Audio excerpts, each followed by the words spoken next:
49ers lose to the Seahawks at home 20-17. They fall to 5-5. They're 1-3 in the division, and now they're in last place. It's never easy coming back after a Super Bowl loss. And that Super Bowl loss to the Chiefs, you could argue, is the worst Super Bowl loss in Super Bowl history. And there's good reason you could argue for that, because it was the second time that you lost to the same team in 5 years, and it was an overtime loss, and it was another Super Bowl where you had the lead. You were in position to win, and you failed. And this year, the 49ers have had such a rough season. As far as I'm concerned, they're done. At 5-5, unless they just have a miracle turnaround here, with a tough schedule to go, with games against the Bills and Packers coming up on the road, in Green Bay, then in Buffalo. And you can't even take care of your business in the division at home to inferior teams, and the injuries continue to mount and stack up. It's just an embarrassing loss. I feel I'm watching the same game over and over again, and I've never felt so embarrassed as a 49ers fan as I have this season. Because even though you have injuries, every team has their injuries, and they've had significant injuries, tough injuries to key players. I still would say, when looking at the talent of the teams on the field, they still should be the better team. And in this case, against the Seahawks, they're at home. They've owned the Seahawks. Geno Smith has never been able to defeat the 49ers as a Seahawk. They're just not a very talented team. They're an average football team, as their record would suggest. They were 4-5 coming in this game after winning their 5-5. And the 49ers have split with the Seahawks. You had the loss to the Rams. That was a disaster and embarrassing in Los Angeles, which really isn't a road game. It's a neutral site game. Then you lose to the Cardinals at home. You cough up a fourth quarter lead. And then this one, which really is the nail in the coffin, a loss at home to the Seahawks. When earlier in the season you were able to go up to Seattle and defeat them. And you can't take care of it at home. Well, let's try to go through and assess some of these players here. And I'll actually start with Seattle first. Geno Smith wasn't anything special. He was 25 of 32, 221 yards passing. He did not throw for a touchdown. He was picked. And one of the big problems was the third quarter, where Geno Smith's intercepted. And like so many times, the 49ers, it felt at that point, if they could get a touchdown, they would put this game out of reach. And what do? Kick a field goal. More of the same. Settle for a field goal. Can't get a touchdown. And they just can't step on teams' throats like they should. I mean, you even go back to the game against the Buccaneers. They barely pulled that game out. Okay, you can blame the special teams. You can blame Jake Moody. but they were settling for field goals. They were not getting touchdowns. I mean, you have to sweat all these games out this year. I mean, they had to sweat the game out at the end against the Cowboys. The Buccaneers. They end up losing here to the Seahawks. I mean, even the Patriots wasn't even that much of a walk in the park. The box score looked good, but even that game was closer than it should have been. Geno Smith had the big touchdown run at the end of the game, which finished the 49ers off. I mean, that was the play that you'll remember. That is what will last in your memory of what officially sunk the season. You look at none of their players across the board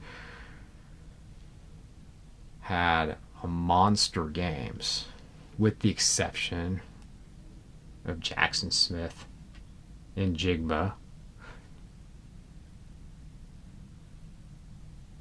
who had 10 receptions for 110 yards, but the most damage he did, I mean, the longest, biggest play was a 20-yard reception. It's not like you had this back-breaking 50-yard play. I mean, DK Metcalf, 7 receptions for 70 yards. Tyler Lockett, 2 for 19. Kenneth Walker, 14 carries, 54 yards, a 3.9 average on the ground. I mean, this was actually a good game for the 49ers run defense, except that last play, Geno Smith running for the touchdown. And the secondary for the Seahawks, that's their strength. They had a good game. Now let's get to the 49ers. I mean, box scores can be misleading. Brock Purdy, a very efficient 21 to 28, but only 159 yards. 1 touchdown, 1 interception. And to me, the interception he threw, it was a ball he forced. And we can argue whether he should have thrown that ball or not. It continues to be a problem that 49 receivers just are not getting separation. They're not getting separation out there from the defenders. Christian McCaffrey, 19 carries, 79 yards. He didn't have a touchdown rushing or receiving, 4 receptions, 27 yards. He had an okay game. What I complain about, and many others have complained about, is you have more than one running back. And Jordan Mason carried 2 times for 13 yards. That's 6.5 yards a carry. He looked good. He looked fresh. He was a change of pace in those 2 rushes. He looked healthy, the little we saw him. Why can't we see more of a balance? And why is it that Kyle Shanahan just gets right back into that zone of, I trust no one but Christian McCaffrey? After Jordan Mason proved he's, as he's always had as a runner, he's very good, with the exception of, a fumble here, fumble there. I mean, everything that he brings to the offense is, I consider, very valuable. Garendo and his breakaway speed, just don't use him at all. And even going back to last year, I've heard a lot of analysts for the 49ers and on shows saying, well, why can't you use Mason or Garendo as a running back and then put McCaffrey out in the slot? Or why don't you use split backs? Where's the creativity on offense, Kyle Shanahan? Don't even try anything like that and just go back to wearing McCaffrey out. It's baffling. And Deebo Samuel running doesn't work anymore. It hasn't worked all year. Just rip it out of the playbook. You're really the only guy who had a lot of heart in this one on the offense was Jawan Jennings. 10 receptions for 91 yards. And a touchdown, and he just fought for everything. I mean, 3rd and Jawan is real. Throw it to that man on 3rd down. He will fight for the chains. He's a big target.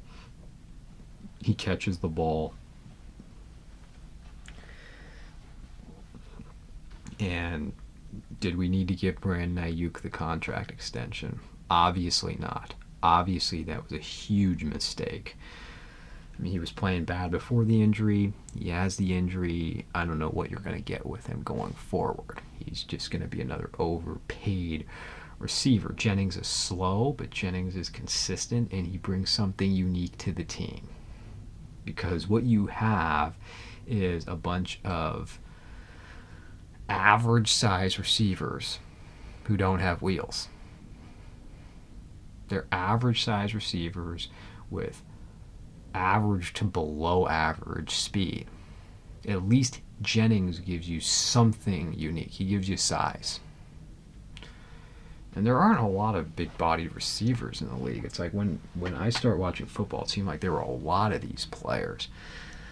So he brings something rare to the table. But really, besides the Jennings, just look at the production.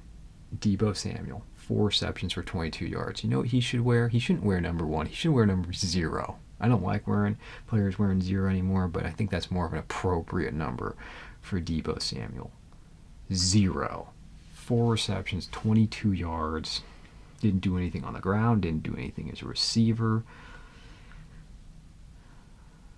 He also has not aged well. With so many of the 49ers, you say, well, how many, if you just look at the whole roster, how many of these guys have their best football ahead of them? You could say with Brock Purdy, was last season the best that we're going to see?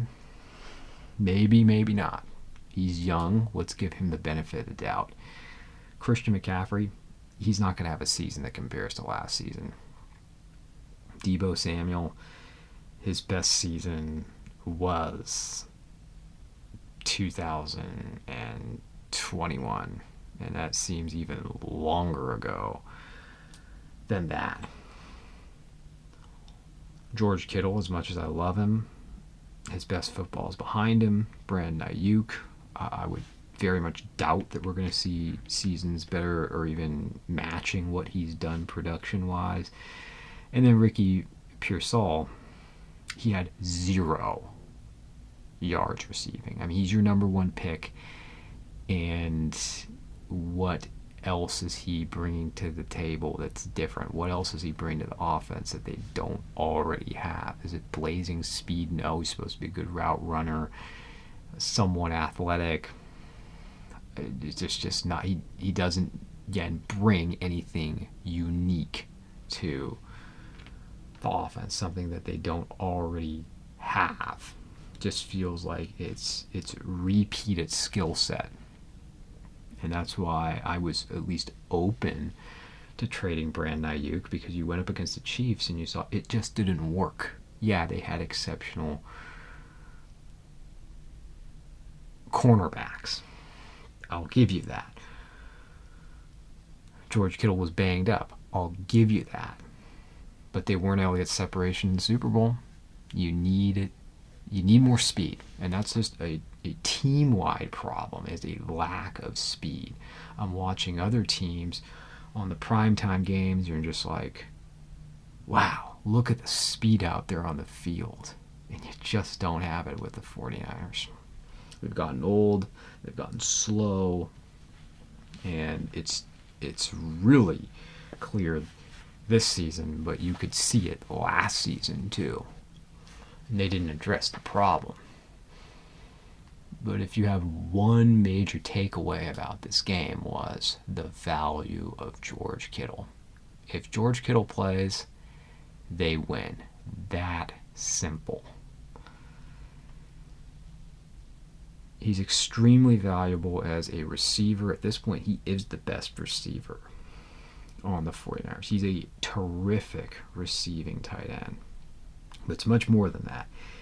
It's what he does as a blocker, pass blocker, run blocker. I mean, the man, so much of the time, does not put up the big receiving numbers because he is blocking so often. I mean, I wonder what kind of receiving numbers he could put up if he was out there as a receiver in the slot, used like Travis Kelce. What would he do? And I have, you hear certain national analysts and experts saying, oh, well, I'm not so sure George Kittle's a Hall of Fame tight end because he doesn't rack up enough touchdowns. I'm like, these people just don't watch the games. They just don't watch the games. All they look at is box scores. The best all-around tight end in football is not even close. A tight end that could play in any era because he helps protect your quarterback. He's huge in the run game his whole career. And he still, even with those responsibilities, remains one of the best receiving tight ends in football. One of the better after the catch receiving tight ends that we've seen.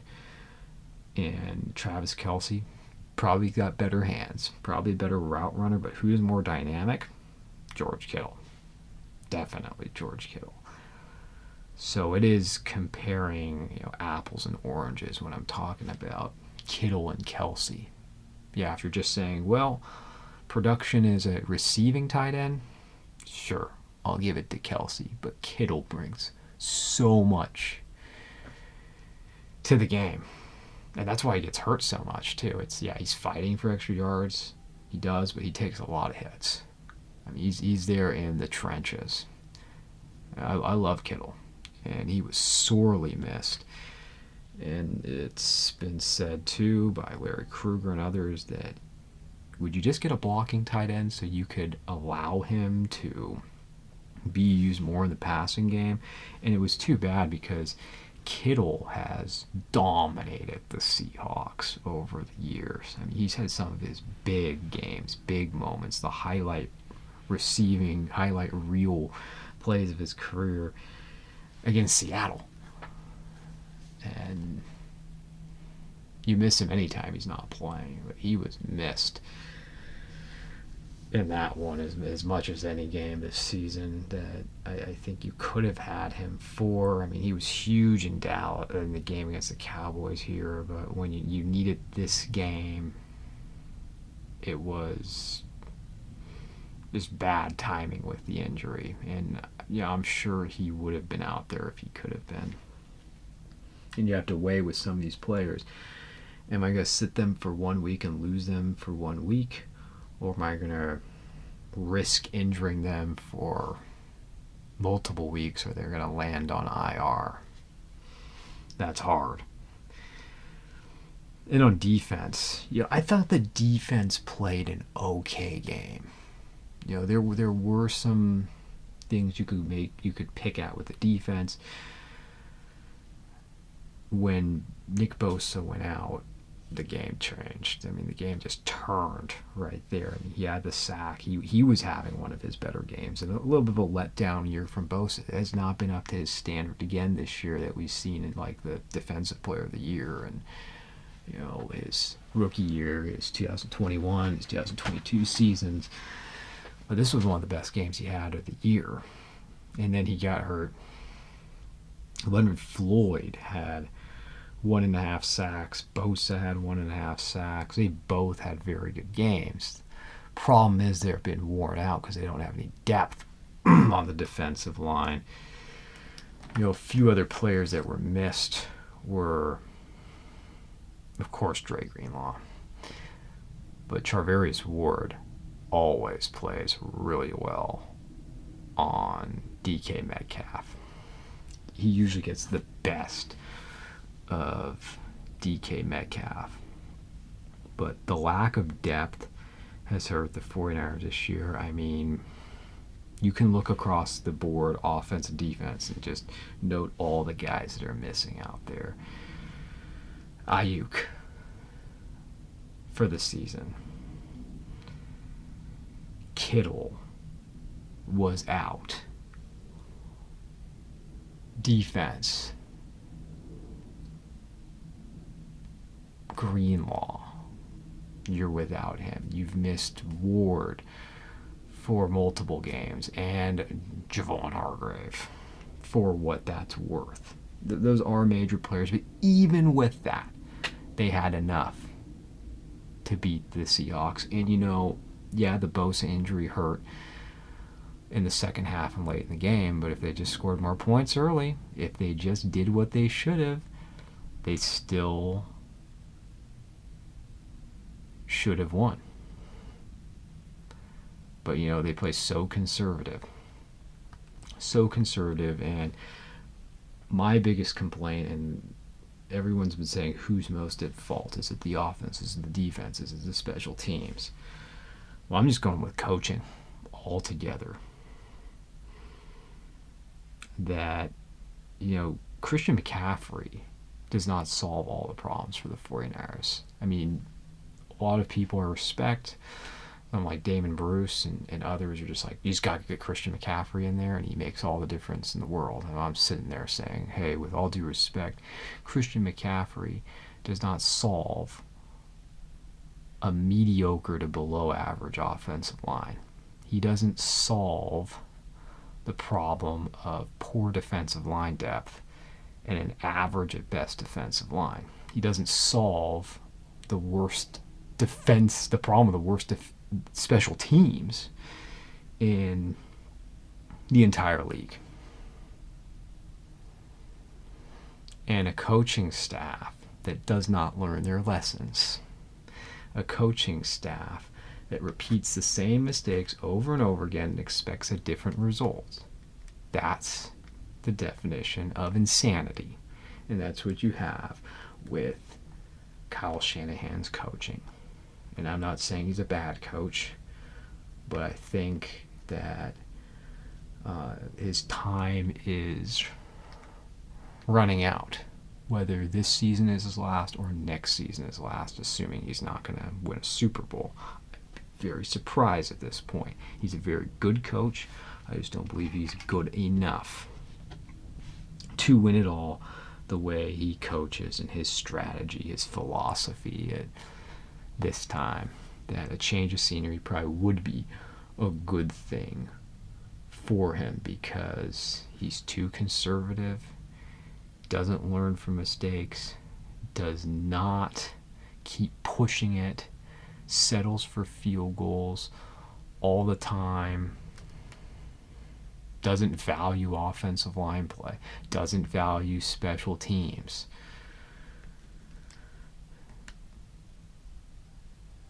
Defensive coaching is poor too. Nick Sorensen, there's been very little creativity with him. You talk about Kyle Shanahan on offense, very little creativity. I know you're down some guys, but you're supposed to be one of the best offensive coaches in the game, and you just keep seeing the same plays and the same packages again and again and again. On defense, you want to talk about vanilla. They blitzed only a few times, a couple times. You can only count on one hand how many times the 49ers blitzed. There's no mystery what happens. When other teams line up and they bring their linebackers up to the same level as their defensive line, they pretty much just play in a base defense most of the time. And you know where they're going to be. It is so vanilla, it's so predictable. There's no stunt plays, that's worked really well in the past with Bosa. You know where guys are going to be lining up, and they generally stay there. So it has been a heck of a frustrating season. Unlike other seasons, this has been up there as one of, I would say, the most disappointing season with the talent that's on the field. And that was what just continues to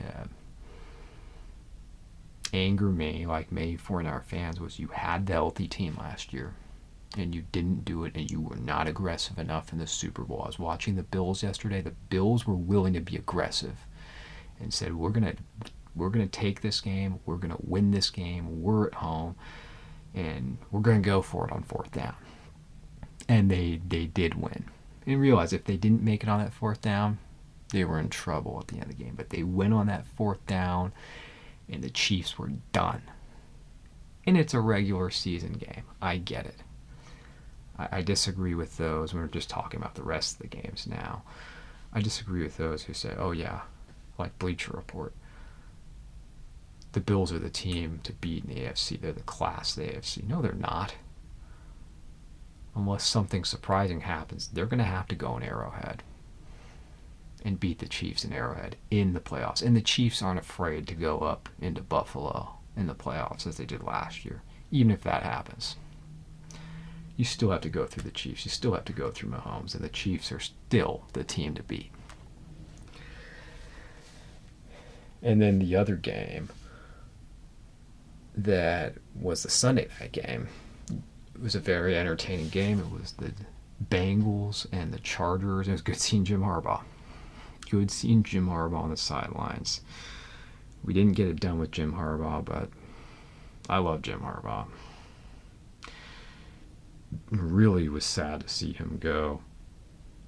And though the Bengals came back in that game, what I appreciated was they got a lot of points early, the Chargers.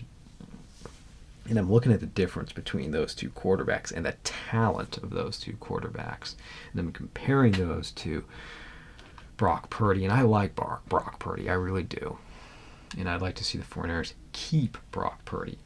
But I'm looking at Burrow and I'm looking at Herbert and I'm like, those are franchise quarterbacks. Those are the quarterbacks who have all the talent. They can make all the plays. They make it look easy, and they're the ones I'd give 50 or 60 million to. I'm sorry, I can't give it to Brock Purdy. We'll see what they do. I personally could not. But if there's one good thing to say at the end of this week, it's this, that the Cowboys are having even a worse season than the 49ers. That's all I've got.